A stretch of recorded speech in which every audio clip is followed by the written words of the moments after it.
Hey YouTube, what's going on? I'm back with you with another video. Today I like to do my full review for the Samsung Galaxy Note 20 Ultra in 2022. Now of course most of you know this phone came out in 2020. So it's about a little over a year old, and unfortunately this is the last official Note, meaning that the phone is called a Note. Like, we know that the S22 Ultra is going to have the same boxy shape. It's going to have the S Pen on the inside. So it's basically taking the place of the Note. So it'll look like and probably perform like the Note, but it won't be called the Note. And to me, the Note should be called a Note. I don't know why they just incorporate the Note into the S line and just get rid of the S20 Ultra. I mean, the S22 Ultra, but that's just me. I'm just a Note guy. I've been a Note guy since the Note 3, so I love Note devices. But quickly, I want to try to make this quick if that's possible. If it runs a little long, I do apologize in advance. If you hear me cough or clear my throat, I do apologize in advance. It's just dealing with a head cold that's pretty stubborn and don't want to go away. But I do apologize in advance, so please bear with me. All right, now I want to talk about all the things that I like first, and then I'll get into all the things that I don't like, okay? All right, first thing that I like about this device is the design. Now, at first, I didn't think I was going to like this color because I thought it looked a little too rose gold or pinkish, but it's growing on me. And, it's a beautiful design, with the cameras, and you got the color of the back around the rings of the camera. And the camera hump is big, but, you put a case on it, no big deal, makes everything flat and even. But, for me, it's always been about that boxy shape. I love the boxy shape of the Note devices. So that was my main, one of my main things, of course, with the S Pen. But when you're watching video content on this, it really looks like a little, flat screen TV. So the box shape and the design of this device is very, very nice. I love it. Absolutely love the design of the Note 20 Ultra. Next, let's talk about the build quality. Now, you got Gorilla Glass Victus on the front and the back with an aluminum frame. And the thing about this phone, now I'm going to leave the case on because it's, kind of slippery. But this phone has a nice thickness. It's a little thicker than the Note 10 Plus. And I prefer a phone that's a little thicker. I don't really like ultra thin phones. They're not real comfortable to hold in my hand. Now, I mostly use cases anyway because they give me even a little more thickness and they give me a little more grip. Now, I got to say this really quick. I don't know what it is. Every single time I get a new phone, the clear case always seems to be my favorite case. Out of all the cases I've gotten, I've gotten at least, let me see, 6 or 7 different cases for this device. And this is by far my favorite case. I don't know why that is, why the clear case always ends up being my favorite case, but I don't know. It's super comfortable. It has nice grip. I don't know. It's weird. So the build quality on this is very excellent. The weight is balanced very well. So the build quality is A1. You got this nice frosted back. So if you're the type of person that don't like using cases, you're not going to get fingerprints on there unless your hands are real oily or something like that. Other than that, you're not going to get any fingerprints on this device, and it's not going to be really slippery at all. It's easy to hold without the case on. And I keep in mind, because the corners are, the way they are kind of pointed, it could get a little uncomfortable in your hand for a long period of time, depending on how tight you hold the phone. You don't hold it really, really tight, then it'll probably be fine. But if not, you could always slap a case on it and you'll be good. Next, let's talk about button placement. Now, with this one, as opposed to the Note 10 Plus, the Note 10 Plus had all the buttons on the left side, which I absolutely hated. I kind of was used to the volume rockers being on the left because that's how most Note phones were until this one. But I hated that the power button was on the left. Now, with this one, they put the power button back on the right where it belongs, and they put the volume buttons on the right-hand side as well. And the placement, look at this. Now, see, this is the way I hold my phone. One finger under here, my pinky finger under here, and, the corner is always in my palm. Now, everybody holds their phone differently, but this is the way I hold my device, and it's very, very easily to get to the power button. You don't have to really stretch up like you do like on the Google Pixel, where the power button is way up here, which I think is stupid placement. But this is perfect. It's right where you can easily get to it. So Samsung did a great job with the button placement on this device. Excellent button placement. Next, let's talk about always on display. Always on display is my favorite. Not my favorite, one of my favorite things about Samsung, because they make such great always on displays. They still make the best always on display. As you can see, you see the time, date, day, battery percentage. You could always see the fingerprint sensor, which I think they're the only company that does that, allows you the option to always see the fingerprint sensor. And of course, you could see your notifications. They're kind of colored, so you can see exactly what they are. And also, when you double tap the lock screen, you get all these extra widgets to do other things. So I love Samsung's always on display. The best on the market. Highly customizable. You can also use a picture as well. Next, let's talk about Face Unlock. Now, Face Unlock for me, with them, I think I may have turned it off on this one. Let me see. No, I didn't. I turned it on. But it's not very good. It's not very accurate. It's just okay. Now, you're probably saying, well, if it's just okay, then why did you put it on a list of things you like? Well, I like the fact that it has Face Unlock. Now, that's the reason why I put it on the list of the things that I like, because you have the Google 6 Pro and the Google 6 that are both premium flagship devices with no Face Unlock. You got devices like the LG V60, the LG Wing, the LG Velvet, no Face Unlock. And I don't think any premium device should not have Face Unlock. I think all premium devices should have Face Unlock. Why? Because you have budget phones that have Face Unlock. It's a basic feature. So if a budget phone can have Face Unlock, there's no reason why a flagship phone should not have Face Unlock. So it's not the best. It's inconsistent. It's not as accurate, but it's on there and it's a convenience and I like it. Next, let's talk about the ultrasonic in-display fingerprint sensor. It's pretty good. It doesn't have any haptic feedback, but it's pretty good. It's about, I would say, 99% accurate. So I don't have any problems with it, except for the fact there's no haptic feedback and the animation is pretty boring. You don't have any other choices or options for different animations like you do in the Xiaomi phones. And even LG, the V60 give you different animations for the fingerprint sensor. So Samsung, that's something you should have added with this new update with the Android 12 4.0 UI. You should have added different animations for the fingerprint sensor. That would have been nice. But I do like the ultrasonic fingerprint sensor because it's very secure. All right, next let's talk about the dynamic lock screen and live wallpapers. Now, I don't have the wallpaper set up, but I do have the regular dynamic lock screen. So basically what that means, every time you turn this on, you're going to see a different wallpaper. And that's the way I like it. I know some people like to use their pets or their loved ones or, different things like that, superheroes. Everybody has their own taste on how they want their lock screen to look. I choose the Samsung dynamic lock screen and live wallpapers because I just want to see something different every time I turn on my device. So that's just me. But that's one of the things I really like about Samsung One UI. They give you so many options when it comes to features. Next, let's talk about probably my favorite thing about this whole device is the display. 6.9-inch Quad HD plus dynamic AMOLED display, HDR10 plus, and 120 hertz refresh rate, and 1080p. Oh, sorry. You can only use the 120 hertz refresh rate at 1080p.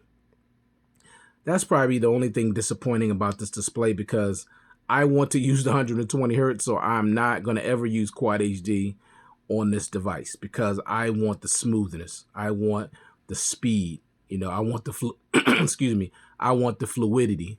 So I'm never going to use the Quad HD resolution on this device, and that's a shame that when they made this, you're calling this an Ultra, and you can't even use the 120 hertz at full Quad HD plus resolution. That's disappointing. But this is my favorite part about this whole device is the display. It's absolutely gorgeous. Love the display. My favorite feature about this whole device. Love it. And of course, the boxy shape probably be number 2. All right, let's talk about the dual stereo speakers. Now, you have dual stereo speakers tuned by AKG, Dolby Atmos. You got all that. Now, I'm going to say this. These speakers are definitely louder than the Note 10 Plus, but not crazy louder, not much louder. For me, these speakers are okay. Compared to other devices that I have, these are okay. They're not bad, but they're okay, to me. Now, let me let you listen to a little bit of audio. And, I know some people may feel differently, but I'm just going by all the other devices that I have, comparing this to all the other devices. And for me, the speakers, they're good. They're okay. They're not great. So let me play a little bit of music for you. Some non-copyrighted music.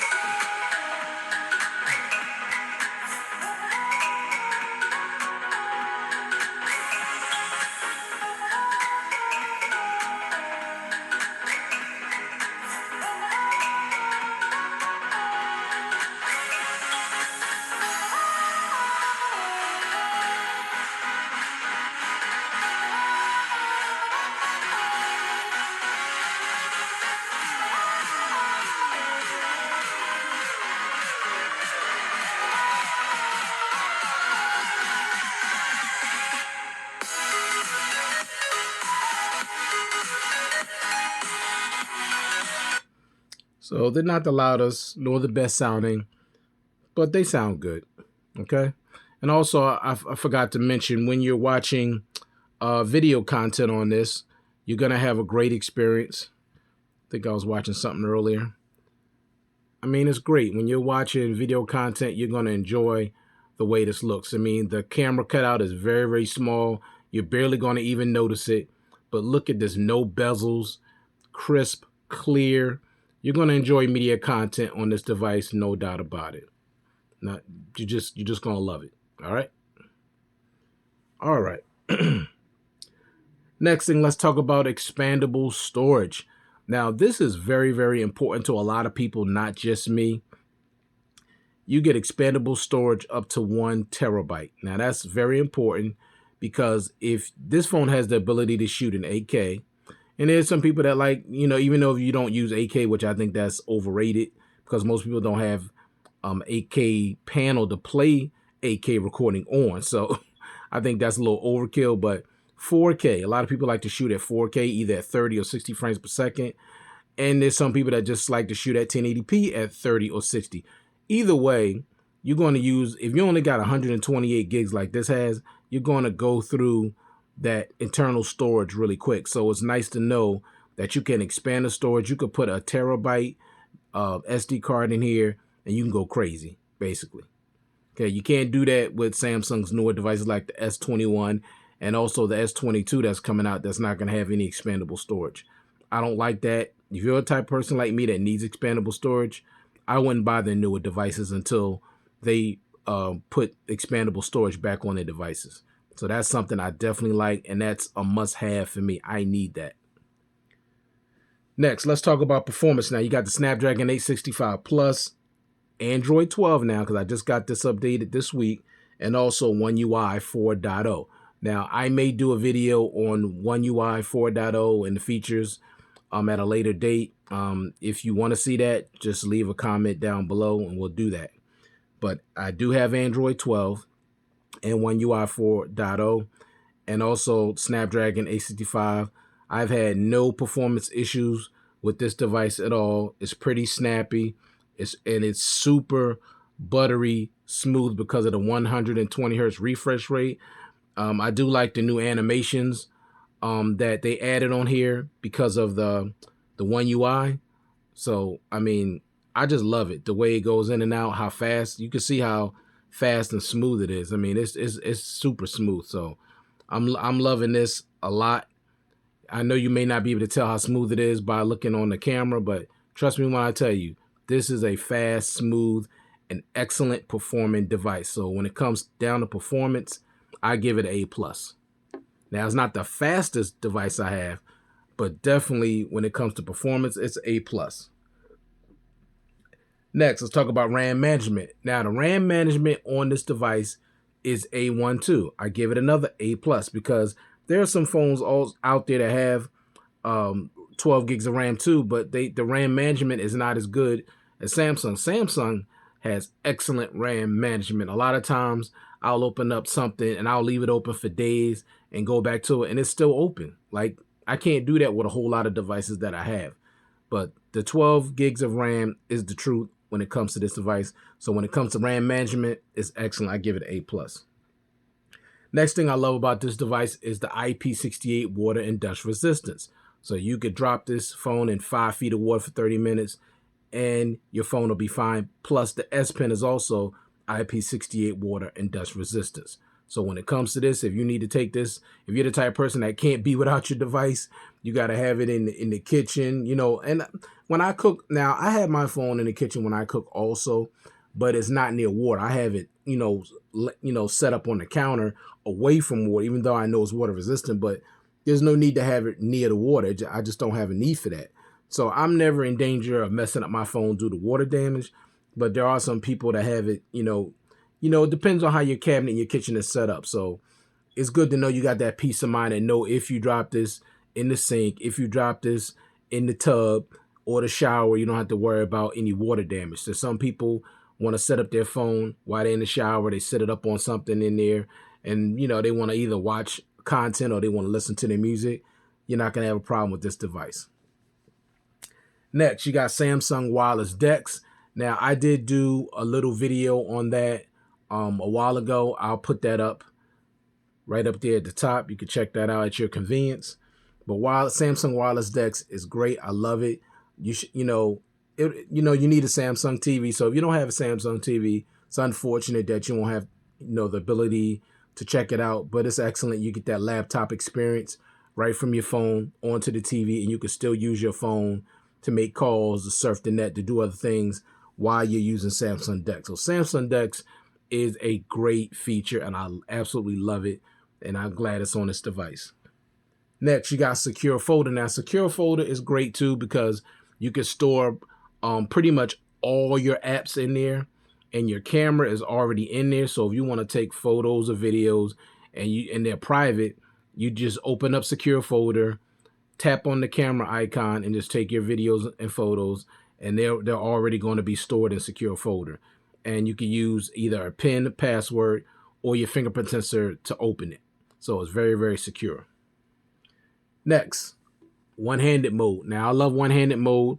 For those of you that, this is a big, giant, tall phone, so you could always make the screen smaller like I just did here, and you can still do everything you need to do. Everything works the same.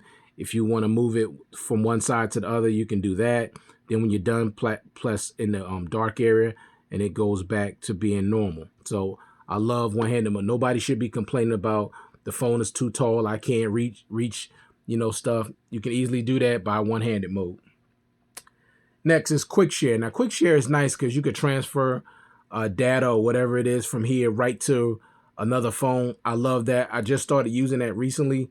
That is a serious feature I love because it saves me time from, taking out my laptop and, loading stuff from one thing to the other. When I could just go phone to phone, it's easy. I love Quick Share. I love that a lot. Next is Edge Panels. Edge Panels is something that a lot of people probably may not use, but I use it. I got my people that I call here. I got all these apps here that I may use. I got my weather widget here. I got, my Bible verses and other things that I may copy here. I got all of these extra things here, like add an event, add an alarm, stopwatch, photo, take a screenshot, search calendar, create new folder, compass, timer, all those little things right there. Then you got this where you could, it's more like the S Pen without actually taking out the S Pen, rectangle, oval, animation, pin to screen, and then you go back to the phone call. So you can, add more. They have a store where you can even add more edge panels. So I love edge panels. Edge lighting. I love edge lighting. Every time you get a notification. All the borders around your whole display will light up, and it'll light up depending on the color of your app. So if it's a blue app, it'll be blue. If it's a red app, it'll be red. If it's purple, it'll be purple. So I love edge panels. I like that. I mean, edge lighting.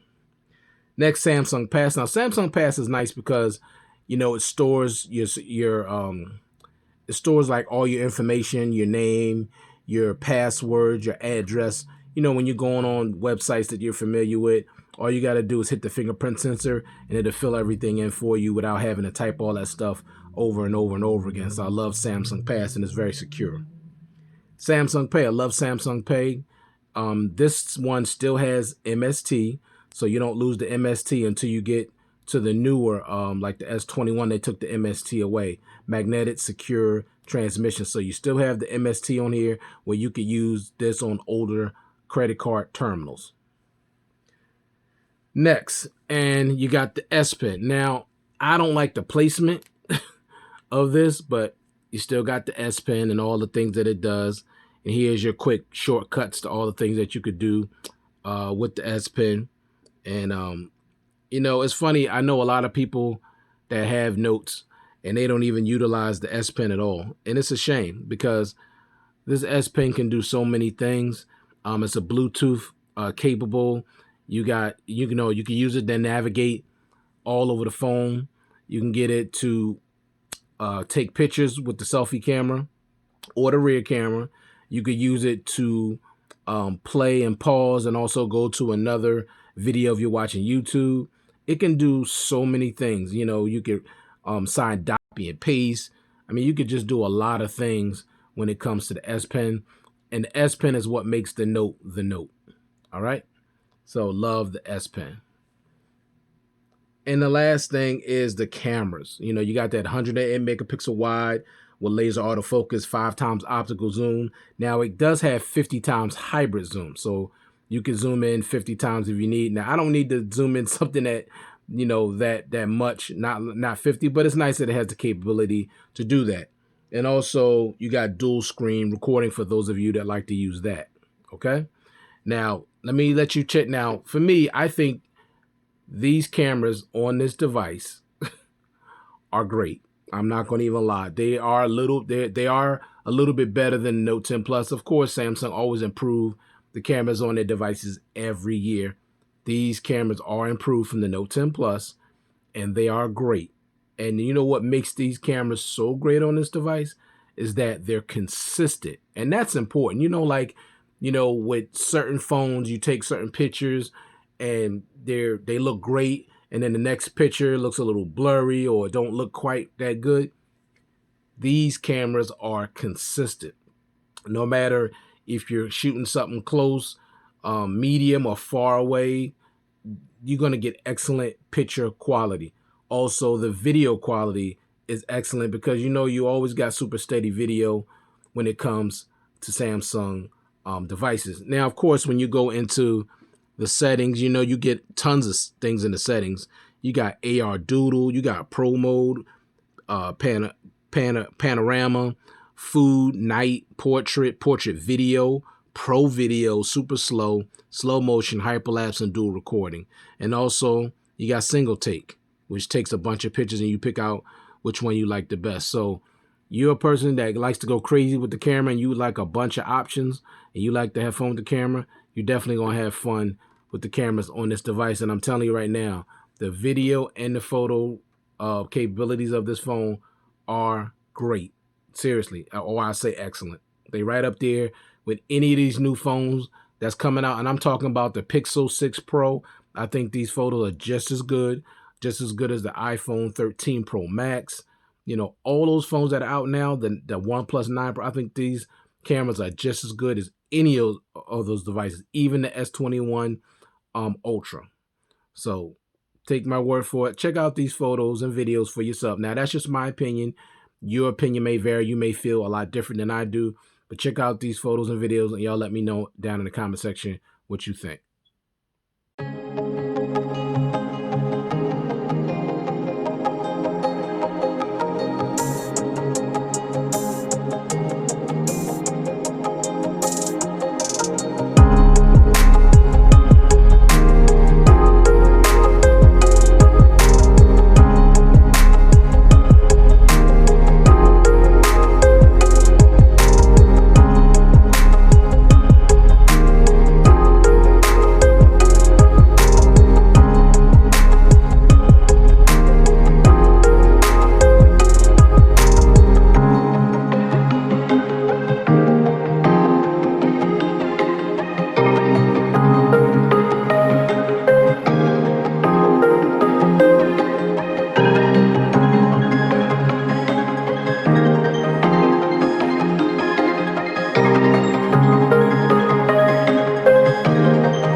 right, now let me get into all the things that I don't like. Now, this might be a little bit of a rant because I do have some issues with this device. Keep in mind, this is calling itself, Samsung called this phone the Ultra.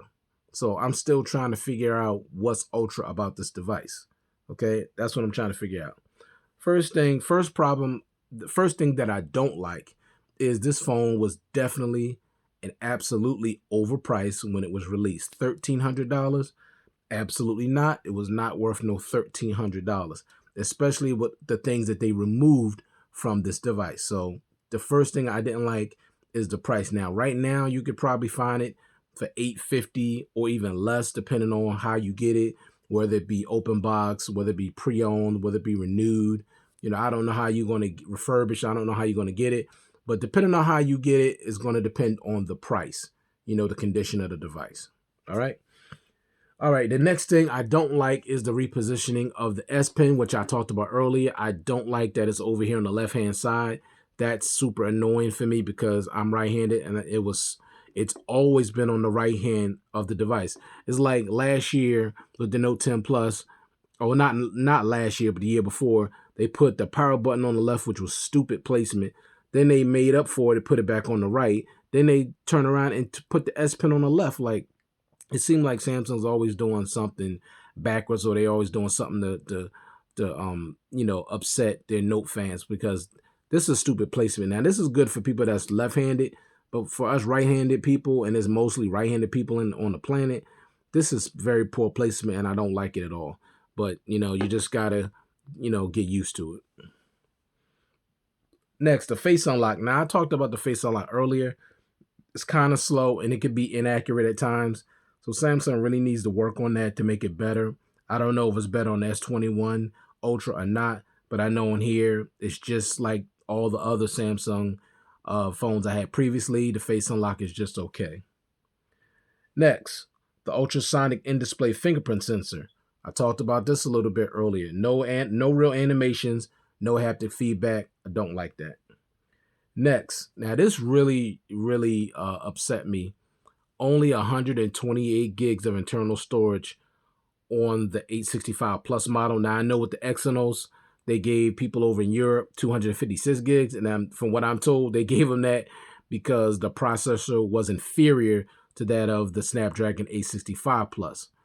But that's not even the point. 128 gigs and you call yourself an Ultra phone? Like, what's Ultra about that? With the Note 10 Plus, it came with 256 gigs. So why would you charge me another $200 extra? But keep in mind, the Note 10 Plus was $1,100.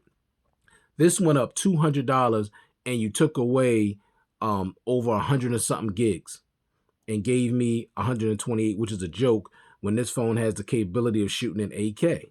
So it makes no sense. I don't like that at all.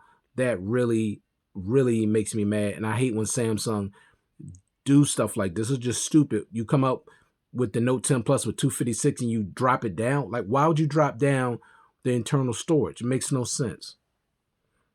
Next, no 5,000 milliamp battery on this. Now, as y'all notice, I didn't even say anything about the battery life being something that I like, because it's okay. I mean, this phone should have had a 5,000 milliamp hour battery in it. It's called the Ultra. So why in the world would you put a 5,000 milliamp battery in the in the S20 Ultra, but not in the Note 20 Ultra? And this has just as big of a display as that phone did. The S20 Ultra, 6.9 inches. Note 20 Ultra, 6.9 inches. So why would you put a 4,500 milliamp battery in this? Why? Like, Samsung, that's just stupid. What's Ultra about that? Nothing. And the battery life, it'll get you through a day.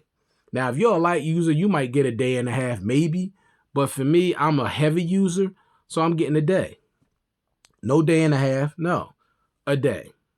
And a typical day for me, I'm just being real. This is my schedule, based on my job. A typical day for me is 17 and a half hour day. That's how long my day is, 17 and a half hours. And at the end of the day, I'm looking at about, I say 20 to 15% battery left. And that's what my brightness now is going to vary. I'm just telling you my battery experience. It's going to vary person to person because everybody use their phone differently. I'm not a gamer. You know, I don't play games on my phone at all. That's why you never see me do that in these videos. I'm not a gamer. I don't shoot a ton of video. Okay. I don't use the GPS a lot. Okay. But I do have the brightness at 100%. I got my always on display at 100%. I'm on I use the Spotify a lot throughout the day, a few hours. I'm on YouTube for a few hours a day. I'm on my Bible app throughout the day. I use my phone heavy. I mean, I really do. I'm getting my push notifications all the time. I get up to 500 notifications per day because I'm subscribed to a whole lot of channels on YouTube, so I get notifications constantly all day. So I'm getting, it's about average. It's okay. It's good. It'll get you through a full day, but it's not great. It's not a day. Now, if I could get a day and a half, I'd be happy. And the standby time is poor. So I don't like the fact that the battery life is just okay for a phone that's supposed to be an Ultra $1,300 and they didn't put a 5,000 milliamp battery in it. That's disappointing. Next, no 45-watt super fast charging. Once again, you're calling yourself the Ultra. Why would you take away that feature?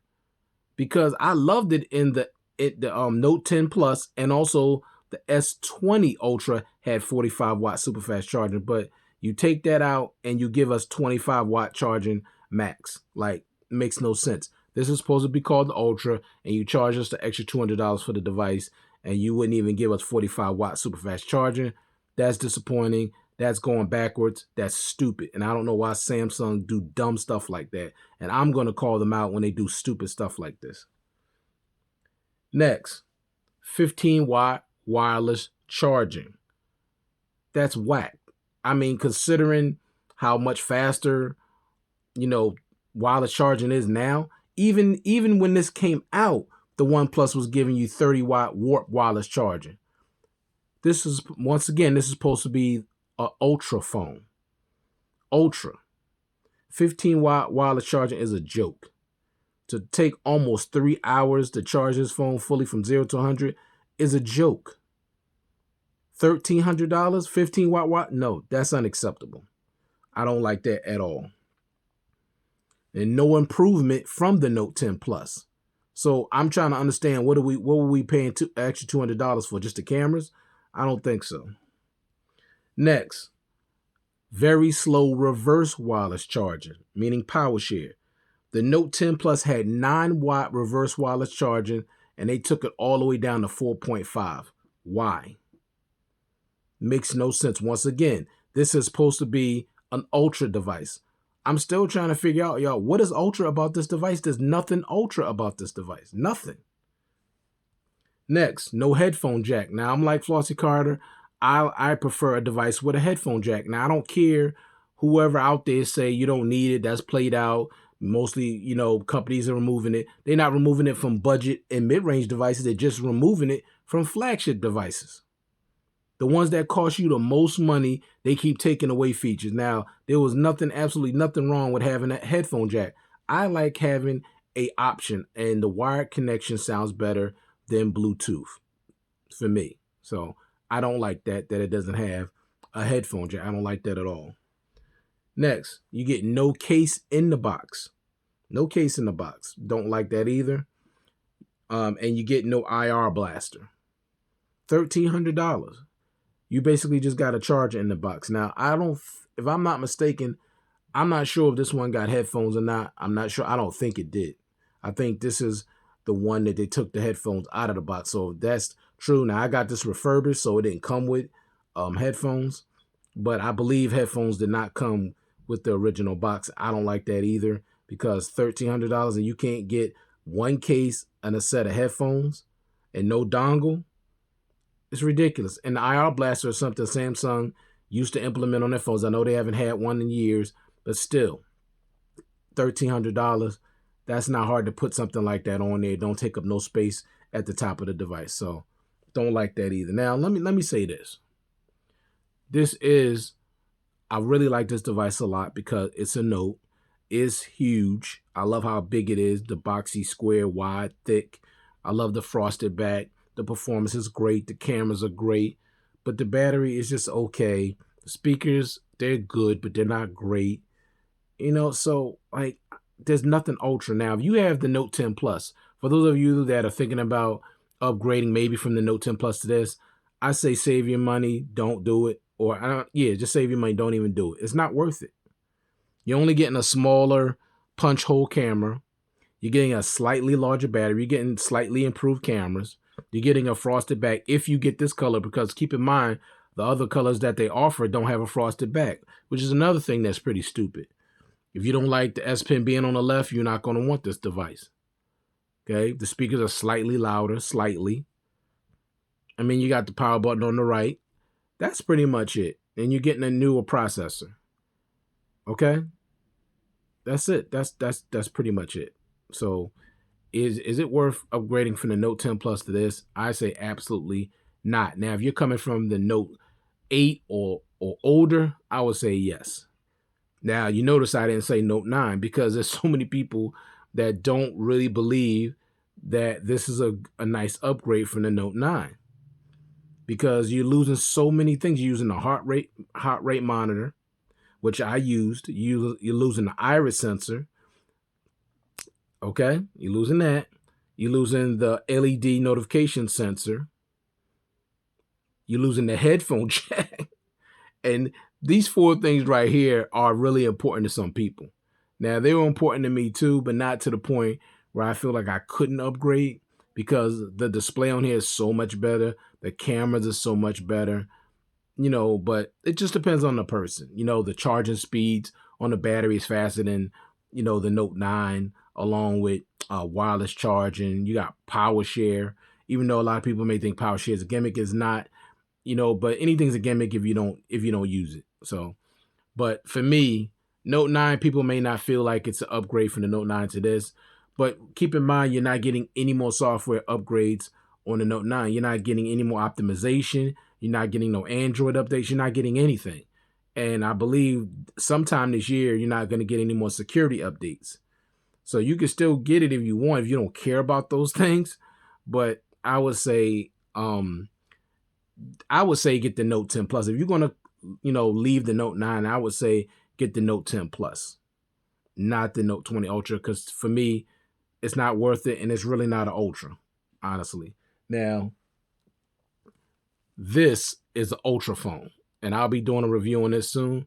This is the definition of Ultra in every sense of the word. The Mi 11 Ultra, this is a real Ultra, not this.